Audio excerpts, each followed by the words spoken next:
आता page number 39.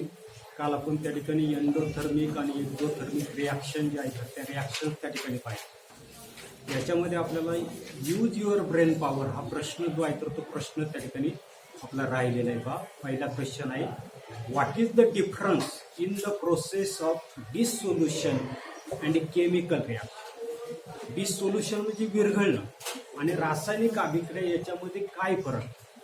आपल्याला difference त्या ठिकाणी सांगता येईल. In the process of dissolution no new substance form. विरघळण्याची प्रक्रिया जी आहे तर ते विरघळण्याच्या प्रक्रियेमध्ये कोणत्याही प्रकारचा नवीन पदार्थ त्या ठिकाणी तयार होतो.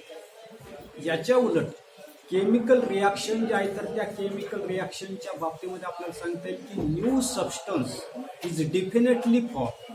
रासायनिक अभिक्रिया जी आहे तर त्या रासायनिक अभिक्रियेमध्ये नवीन अशा प्रकारचा पदार्थ जो आहे तर तो निश्चित त्या ठिकाणी तयार होताना दिसतो. सेकंड क्वेश्चन आपल्याला दिलेला आहे, does a new substance formed when A solute dissolve in A solvent.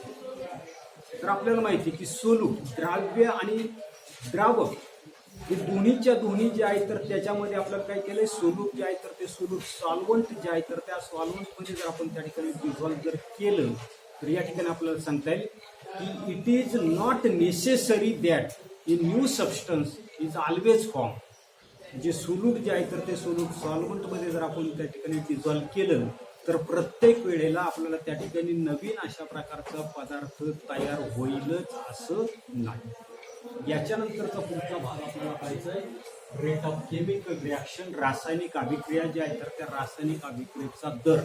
आता अनेक त्या ठिकाणी फॅक्टर्स पुढे दिलेले ब्रॉड क्वेश्चनसाठी लक्षात ठेवायचे. काय सांगितले, कॅन यू टेल, सांगा पाहू अशा पद्धतीचं आहे.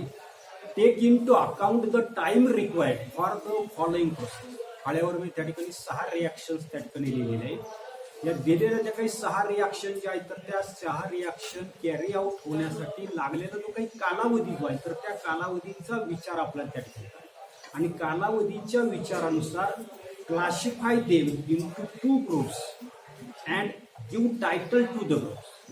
वेळेनुसार त्यांचं वर्गीकरण जे आहे तर ते वर्गीकरण 2 गटामध्ये त्या ठिकाणी करायचंय. आणि पुढे आपल्याला सांगितलं त्याला योग्य अशा प्रकारचं शीर्षक जे आहे तर ते शीर्षक आपल्याला सांगितलं. आता पहिल्यांदा पुन्हा एकदा आपण पाहू. पहिलं सांगितलं की cooking gas starts burning on ignition. स्वयंपाकाचा असताना जो काही गॅस जो आहे तो आपण पेटवल्याबरोबर काय होता दिसतो तर त्यातून तो बर्न होता. लायटर जवळ नेलं गॅसच्या लगेचच पेटलं. दुसरं आपल्याला सांगितलंय आयर्न आर्टिकल अंडरगो रस्टिंग. लोखंडाची असणारी काही वस्तू जी आहे तर ती वस्तू उघडी ठेवली लगेच गंजली असं कधी होत नाही, वेळ लागतो इथे. तिसरं आपल्याला सांगितलंय की erosion of rocks takes place to form the soil.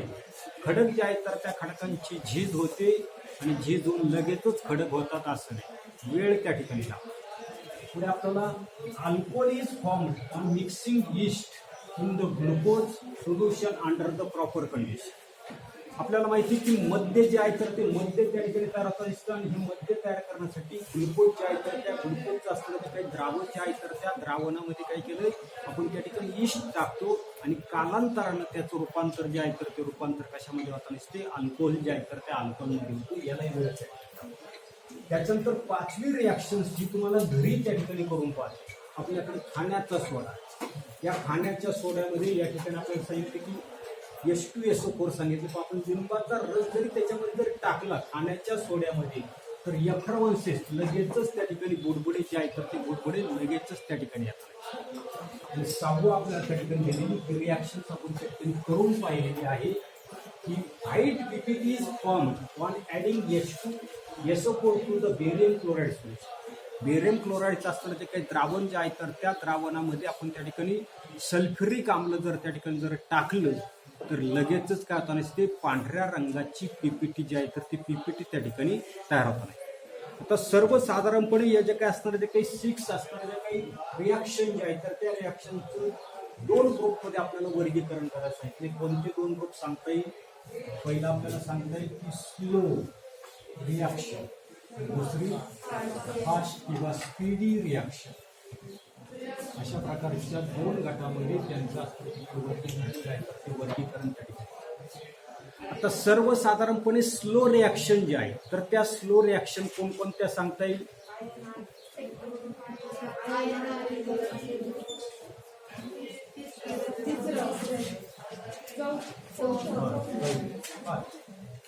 Equation number 2, 3 and 4 are the slow reaction. आता फास्ट किंवा स्पीडी रिॲक्शन 1 सांगता येईल, 5 सांगता येईल, 6 सांगता येईल. स्वयंपाकाचा गॅस आपण पाहिजे नायट्र लिहिल्याबरोबर क्रॅक झाला.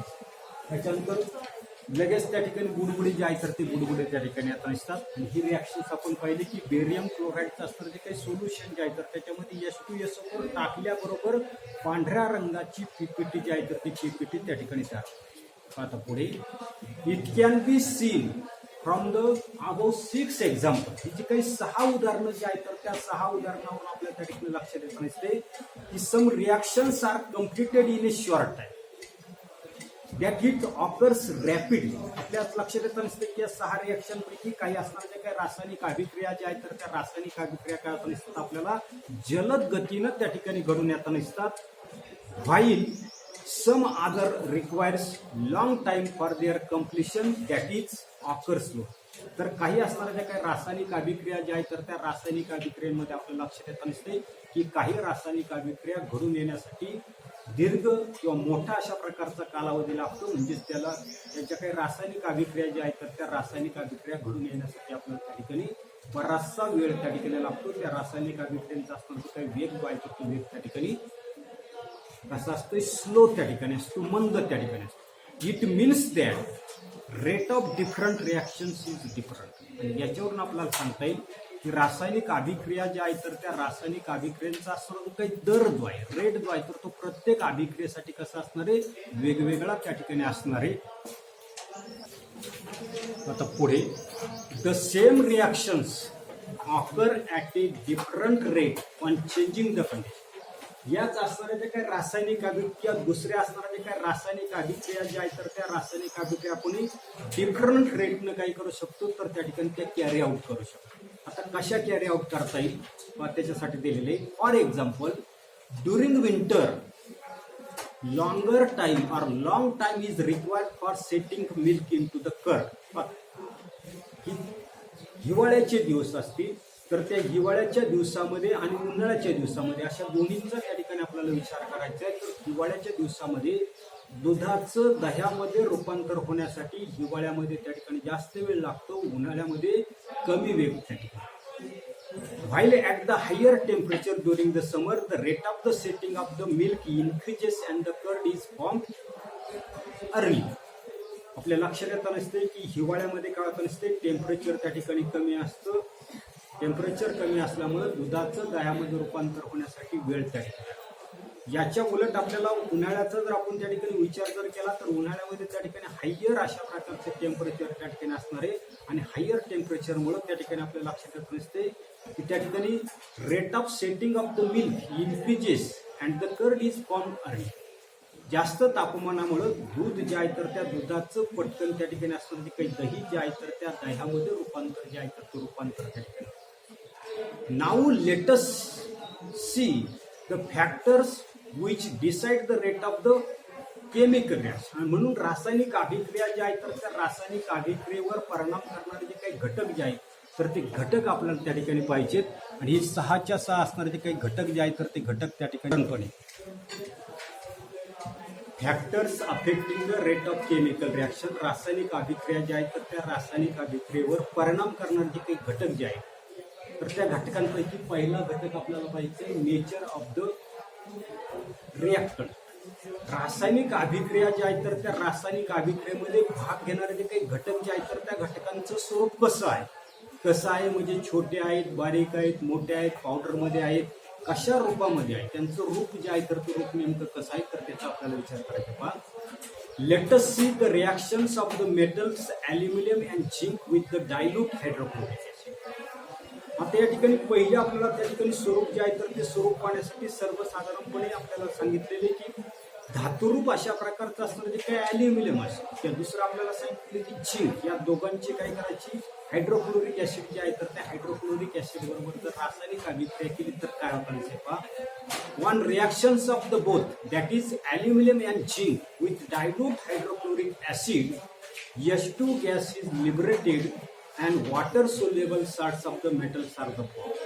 आता दोघांची असणारी रिॲक्शन जी आहे रिॲक्शन काय करायचं आपल्याला डायल्यूट HCl जे आहे तर डायल्यूट HCl या दोघांची असणारी काही रासायनिक अभिक्रिया जी आहे तर ती रासायनिक अभिक्रिया प्रत्येक वेळेला काय करायची आपल्याला डायल्यूट अशा प्रकारची HCl जे आहे तर ते HCl बरोबर त्या ठिकाणी जर केली तर दोघांमध्ये आपल्याला लक्षात येतं दिसते की हायड्रोजन गॅस जो आहे तो हायड्रोजन गॅस काय दिसते लिबरेट त्या ठिकाणी होताना दिसतो दोघांमधून त्या ठिकाणी हायड्रोजन गॅस त्या ठिकाणी लिबरेट होताना दिसतो आणि पुढे आपल्याला सांगितलंय की water soluble salts of this metals are the पाण्यामध्ये विद्राव्य अशा प्रकारचे असणारे काही धातूंचे असणारे काही क्षार जे आहेत तर ते क्षार त्या ठिकाणी काय होतात असतात उदाहरणार्थ या ठिकाणी ClCl3 अशा प्रकारचा क्षार त्या ठिकाणी तयार होतो ZnCl2 अशा प्रकारचे पाण्यामध्ये विद्राव्य अशा प्रकारचे धातूंचे असणारे काही क्षार जे आहेत तर ते क्षार त्या ठिकाणी तयार होतात. However, the reactions of aluminum metal takes place faster as compared to the zinc metal. या दोघांची असणारे काय रासायनिक अभिक्रिया जी आहेत त्या रासायनिक अभिक्रिया प्रत्यक्ष आपण जर त्या ठिकाणी करून जर पाहिल्या तर आपल्या असं लक्षात येतं दिसते की ॲल्युमिनियमची असणारी काय रासायनिक अभिक्रिया जी आहेत ते जास्तापेक्षा जलद गतीने त्या ठिकाणी घडून येतात.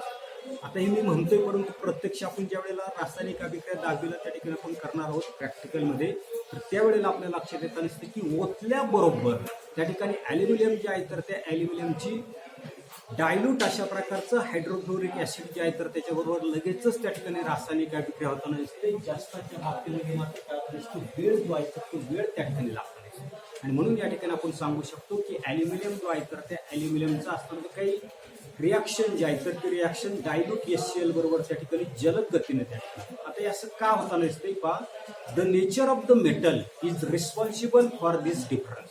एकाची जलद गतीने होताना दिसते दुसऱ्याची त्या ठिकाणी स्लो होताना दिसते. याचं सर्वात महत्वाचं कारण जे आहे तर त्या धातूचं असणारं जे काही स्वरूप जे आहे तर ते स्वरूप त्या ठिकाणी असतं. मागे आपण त्या ठिकाणी लेसन नंबर 8 रिॲक्टिव्हिटी सिरीज तुम्ही उचका पटकन आवाज त्याच्यामध्ये माग आपण पाहिजे की पान नंबर 91 का 93 ला पाहिली पहा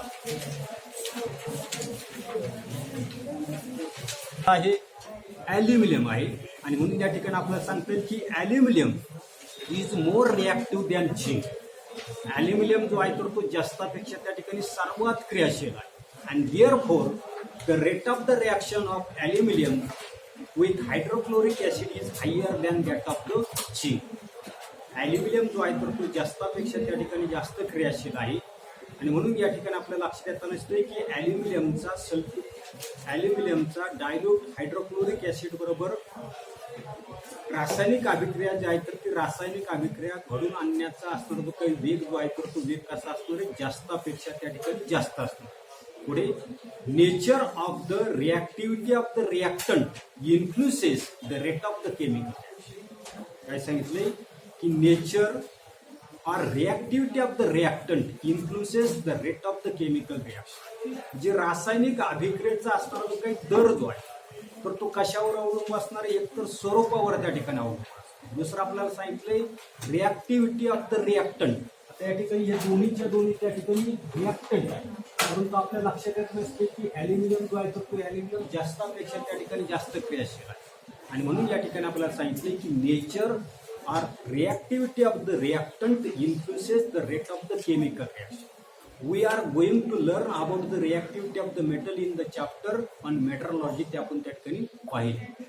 पण एवढाच असणारा जो काही भाग जो आहे तर तो भाग फक्त आपण या तासाला पाहणार आहे कारण पुढचा काय असणार जो काही भाग जो आहे तर तो भाग काही होणार नाही म्हणून आपण एवढाच भाग पाहून या ठिकाणी थांबणार आहे.